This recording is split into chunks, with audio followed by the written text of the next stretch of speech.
I wasn't really searching for love at 28. I was too focused on my career as a rising star at my finance firm. Spreadsheets were my love language, and my cubicle felt more like home than any bar or dating app could ever offer.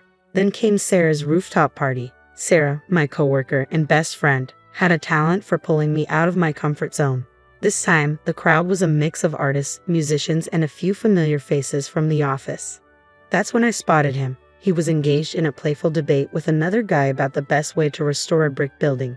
Tall and lean, with kind eyes and tousled dark brown hair, he wore a weathered leather jacket over a faded band t-shirt, definitely the opposite of my usual buttoned-up crowd.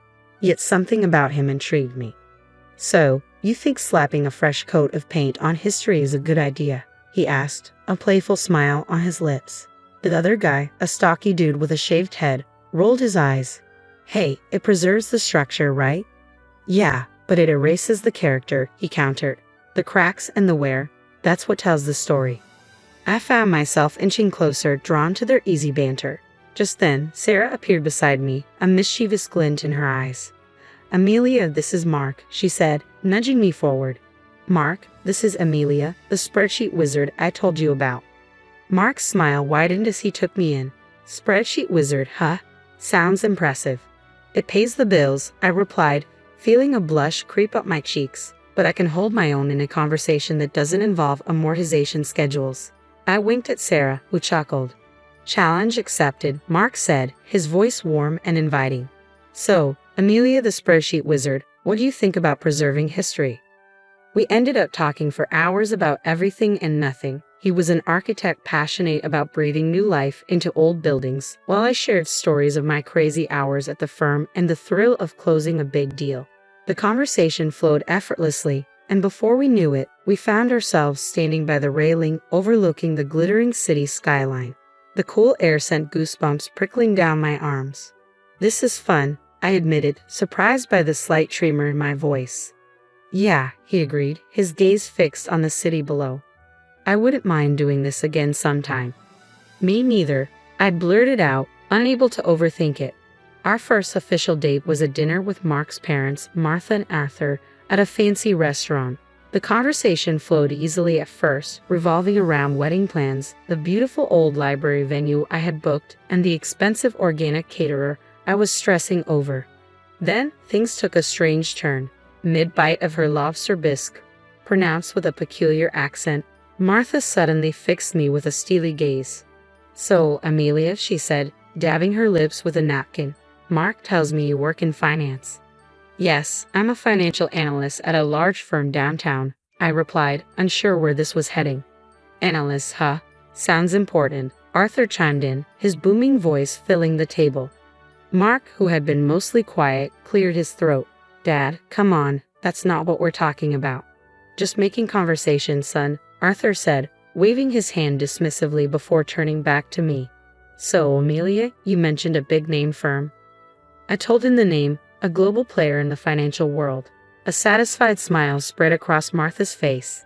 "Excellent," she declared. "And you say you do well for yourself? Investments, stocks, that kind of thing?" "Yes, I manage a portfolio," I replied, feeling increasingly uncomfortable. This felt more like an interrogation than a casual dinner with my future in-laws. "A portfolio, huh?" Martha leaned forward, her eyes gleaming. "How much are we talking about here, dear?" My jaw dropped. This was outrageous. No one asked questions like that. I glanced at Mark, hoping he'd intervene, but he just fiddled with the breadbasket, avoiding my gaze.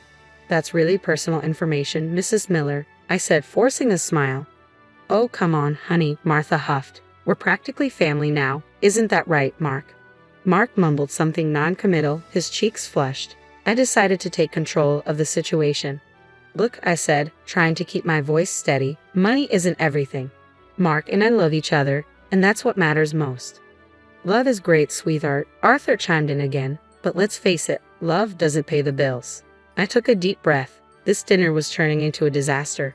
"Maybe we should stick to talking about the wedding," I suggested, desperately trying to redirect the conversation. The following morning, I called my grandma right after I got off the phone with her. As I recounted the awkward dinner with Mark's parents, a wave of doubt washed over me. Her words about greedy and selfish people echoed in my mind, but I dismissed them. Grandma could be a bit old-fashioned at times. Sure, Martha and Arthur were blunt, but they genuinely seemed happy for us.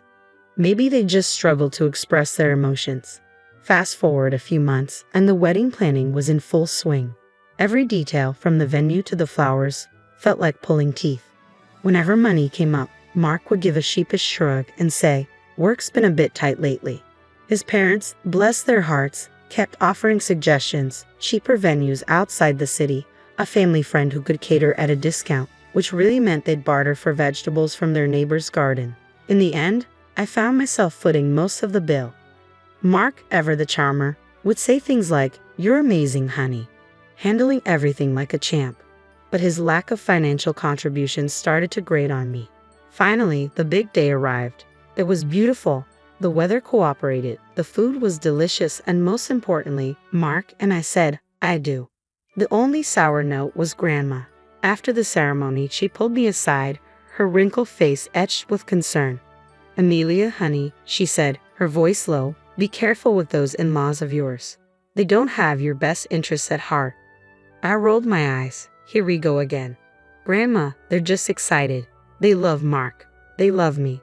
Everything's fine." The honeymoon phase barely lasted a week before the first major in-law incident occurred. It was a lazy Sunday morning, and Mark and I were still luxuriating in bed when a loud thump from downstairs shattered the peaceful silence. We exchanged confused glances, and Mark mumbled, "Probably the mail." But that thump was soon followed by a cacophony of rustling paper and muffled exclamations. Throwing on our robes, we hurried downstairs, only to find a scene that looked straight out of a horror movie. Well, a horror movie filled with floral wrapping paper and gaudy gift bags.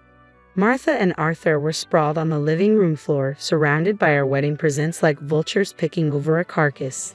They were tearing into boxes, oohing and ahhing over some items while dismissively tossing others aside. "What in the world is going on here?" I demanded, disbelief lacing my voice. Martha, mid-unwrapping, looked up and flashed a megawatt smile. "Amelia, darling, just admiring your lovely wedding gifts." "Admiring," I sputtered. "It looks more like you're ransacking the place." Arthur held up a crystal vase, squinting at it. "Relax, sweetheart. Just sorting things out. Can't have all this clutter lying around, can we?" "Clutter," I exclaimed, incredulous. These were gifts chosen with love by our friends and family. Before I could voice my outrage, Mark interjected, "Maybe they should just leave the presents unopened, right?" His tone was mild, but the message was clear. I chimed in. Rael wasn't completely oblivious. Martha scoffed. "Don't be silly, honey. It's rude not to open presents. Besides," she added, her eyes gleaming, "we might find something truly special in here." Special for them, I thought bitterly, watching in growing frustration as they picked through our wedding gifts, setting aside anything that caught their fancy. A silver picture frame, a set of engraved wine glasses, a fancy cheese board. Finally, I couldn't take it anymore. "These are our wedding gifts," I said, my voice firm. "Not yours to take." "Look, honey," Martha replied, her tone dripping with fake sweetness. "We just saw some things that would look lovely in our new house. You know, the one we're decorating." They were redecorating with our wedding gifts. The anger bubbled up inside me, threatening to spill over. "What about the gift you got us?" I asked, my voice tight. Martha paused, her hand hovering over a box wrapped in fancy floral paper. She rummaged through the pile and finally pulled out a small, oddly shaped package. With a flourish, she handed it to me. I unwrapped it slowly, my heart sinking with each layer of tissue paper. Inside was a cheap glass statuette, the kind you find at a discount store, adorned with garish plastic flowers. My stomach churned. This was their idea of a wedding gift. Maybe Grandma was right. Maybe I had married into a nightmare. The wedding gift incident was just the tip of the iceberg. Martha's shopping sprees became a regular occurrence. She'd call, all chipper, asking me to join her for a girls' day out. But it was really just code for me being her unpaid personal shopper. We'd browse stores, and inevitably, Martha would find something she absolutely had to have. At checkout, she'd do this weird shuffle with her purchases and mine, muttering about forgetting her wallet and how inconvenient it was to have separate bags. By the time the cashier figured it all out, I'd be stuck paying for both our stuff. Arthur wasn't much better. Weekends were his prime visiting time. He'd waltz in unannounced, plop himself down on the couch, and proceed to spend the entire day glued to the TV, inhaling whatever snacks I had on hand. When I finally mustered the courage to ask him why he spent so much time at our place, he looked at me with a straight face and said, "Saves money on groceries and electricity, doesn't it?" The audacity of the man. Did he think we were running a charity? Mark, ever the peacekeeper, just rolled his eyes and muttered something about Dad needing some company. But the birthday dinner was the final straw. I decided to treat myself to a nice night out at a fancy restaurant to celebrate another year older and hopefully wiser. Naturally, I invited Martha and Arthur. A big mistake. The menu was a bewildering array of French names and unfamiliar ingredients, but undeterred, Martha and Arthur ordered the most expensive dishes, pronouncing them with a confidence that masked their complete lack of knowledge. Halfway through the meal, Martha pushed her plate away, declaring that the escargot was too slimy. Arthur, meanwhile, choked on a mouthful of bouillabaisse, spraying saffron broth across the table. The entire evening was a disaster. By the time the bill arrived, my blood pressure was through the roof. The cost of that meal could have fed us for a month. And guess who offered to chip in? Nope, not Mark. He just sat there, oblivious, while I choked out a string thank you to the waiter and reached for my credit card. Back home, fuming and frustrated, I finally confronted Mark. "How can you just let your parents walk all over you like that?" I demanded. "Come on, babe," he said dismissively. "It's not a big deal. They're just, like that." "Like what?" "Selfish and entitled." I shot back. "Mark, this isn't okay." He sighed, running a hand through his hair. "Look, I love you, but you've got to pick your battles. My parents are, well, my parents. They're not going to change." Maybe he was right. Perhaps I had been naive, hoping to change them, to somehow mold them into the in-laws I'd always dreamed of. But the reality was staring me in the face. Martha and Arthur were who they were, and that wasn't going to change. The birthday dinner debacle was a turning point, but it wasn't the end. Their gift-giving strategy became painfully clear. Shower us with cheap, impersonal trinkets on holidays and expect extravagant presents in return. A framed picture of a lighthouse for Christmas. Try a top-of-the-line espresso machine for Mother's Day. According to Martha's logic, any hint at the unbalanced value of gifts resulted in a lecture about family and not keeping score. My grandma, bless her soul, wouldn't dream of asking for anything. Every time I'd inquire about a holiday gift, she'd brush it off with, "Honey, I have everything I need. Just come visit. That's all that matters." Meanwhile, Martha and Arthur treated gift-giving like a competitive sport. They show up unannounced, a triumphant glint in their eyes, brandishing their latest treasures. A chipped ceramic fruit bowl for Christmas, a set of mismatched oven mitts decorated with faded cartoon cats for Valentine's Day. Each offering felt like a slap in the face. The final insult came on Thanksgiving that year. I had opted for a quiet night in just Mark and me. Maybe we'd order some takeout and watch a movie. But of course, Martha and Arthur had other plans. They barged in, laden with shopping bags, their faces plastered with self-satisfied grins. "Happy Thanksgiving, sweetie," Martha trilled, thrusting a brightly wrapped package at me. I unwrapped it, my stomach sinking. Inside was a gaudy scarf, the kind you might find at a gas station gift shop. The flowers were fake and plastic, and the fabric felt like sandpaper against my skin. "It's perfect, isn't it?" Martha beamed. "It matches your new coat." "Perfectly." I forced a smile. The coat in question was a vintage find I'd scored at a thrift store. The scarf, however, clashed spectacularly. "Thanks, Martha," I mumbled, trying to mask my disappointment. Meanwhile, Arthur was holding up a small box. "And for you, son," he declared, "a little something to help you unwind after a long day at work." Mark's eyes lit up as he eagerly tore into the box, revealing a pack of cheap drugstore cigars, the kind that smelled like dirty ashtrays and regret. "Thanks, Dad," Mark said, a genuine smile spreading across his face. That was it, the final straw. Here I was, staring at a birthday gift that insulted my taste and a husband who seemed more excited about a pack of drugstore cigars than his wife's well-being. Anger simmered inside me, threatening to boil over. But instead of exploding, I did something completely unexpected. I took a deep breath, forced a smile, and thanked them for the lovely gifts. A glimmer of hope arrived with my work performance. I landed a coveted quarterly award and a hefty bonus that practically screamed, "Celebrate." Venice, with its romantic canals and rich history, had always been a dream destination. Knowing I spoke fluent Italian sealed the deal. This trip would be a chance to reconnect with Mark and escape the suffocating grip of his parents for a while. Except news travels fast, especially bad news to eager ears. Upon learning of our travel plans, Martha and Arthur descended like hungry vultures.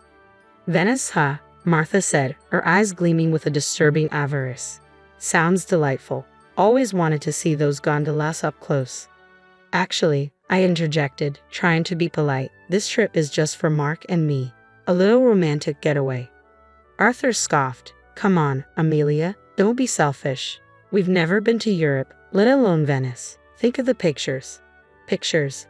This wasn't about a photo op with gondolas. It was about escaping their smothering presence. I'm sorry, but... I said, my voice firm. This is a trip for two. My polite refusal triggered a meltdown of epic proportions. They called me selfish and greedy, accusing me of trying to alienate Mark from his family. The worst part, Mark, ever the peacekeeper, didn't stand up for me. Instead, he mumbled something about maybe they could come along and that it wouldn't be that bad. That's when I realized this wasn't just about a trip anymore. This was about boundaries, respect, and whether our marriage could survive his parents' constant intrusion. I looked at Mark, my voice laced with ice. Absolutely not. This is our trip, and they are not invited. The fight that followed was brutal. Harsh words were exchanged, and accusations flew like daggers. By the end, a heavy silence settled between us. We retreated to opposite ends of the apartment, a cold war brewing in our once happy home. Days blurred together, and the silence in the apartment was a constant reminder of the chasm that had opened between Mark and me. I didn't call his parents. The mere thought of their entitled whining made my stomach churn. Mark remained in his self-imposed exile. The only communication between us was a muted good morning in the kitchen each day. Then, on a random Saturday morning, I woke up to an empty apartment and a sinking feeling in my gut. My phone buzzed on the nightstand, the notification sound grating on my nerves. Glancing at it, my blood ran cold. Airline ticket confirmations, 3 of them to Venice, purchased from my account. Panic clawed at my throat. No, it couldn't be. But as I scrolled through the confirmations, the sickening truth settled in. Mark, with the audacity of a seasoned thief, had used my trusted access to our bank account to book not only his own ticket to Venice, but 2 more for his precious parents. Hotel reservations were also courtesy of my hard-earned money. It confirmed my suspicions. He'd gone behind my back, completely disregarding my feelings, and booked a vacation for himself and his leech-like family with my money. The anger, hot and furious, burned away any remaining affection I had for him. My fingers flew across the screen, canceling the return flights and hotel rooms. Next, with steely resolve, I revoked Mark's access to my bank account. It was a small act of defiance in the face of their colossal selfishness. A few hours later, my phone erupted with a call. Mark's name flashed on the screen, but I let it go to voicemail. The notification arrived a moment later, his voice laced with panic and fury. Amelia, where the hell are you? We're supposed to be checking into the hotel. What did you do with the tickets? I deleted the message without listening. Then came a barrage of texts from both Mark and Martha, a mix of demands, accusations, and veiled threats. Mark's final message sent a dark chill rippling through me. If you don't give me back access to the account and get us on that damn plane, Amelia, we're done. Consider this your divorce notice. With newfound clarity, I started making my own plans. I contacted a lawyer, and with each step toward independence, the weight lifted from my shoulders. Mark's divorce notice might as well have been a gift. I didn't wait for him to waltz back in with his tail between his legs.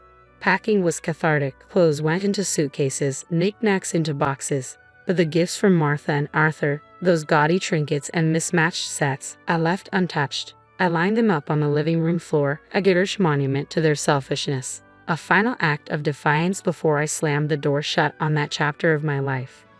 Rama's house, with its familiar scent of cinnamon rolls and worn furniture, felt like a warm hug. Tears streamed down my face as I recounted the entire ordeal, the hurt and anger spilling out like a dam breaking. Rama listened patiently, a sad smile on her lips. I told you, honey, she said softly, her voice laced with a hint of I told you so, but mostly concern. Sometimes you've got to learn things the hard way. I know, I said, newfound determination settling in my voice. Maybe this is a good thing. Now I know what to look for, what to avoid. A few days later, a knock on the door shattered the peace of the afternoon. My heart lurched, but before I could react, Grandma ushered me toward the back room. Peeking through the curtain, I saw Mark standing there, looking lost and dejected. "Amelia, please," he pleaded, his voice thick with desperation. "Let me explain." Grandma opened the door a crack, her expression unreadable.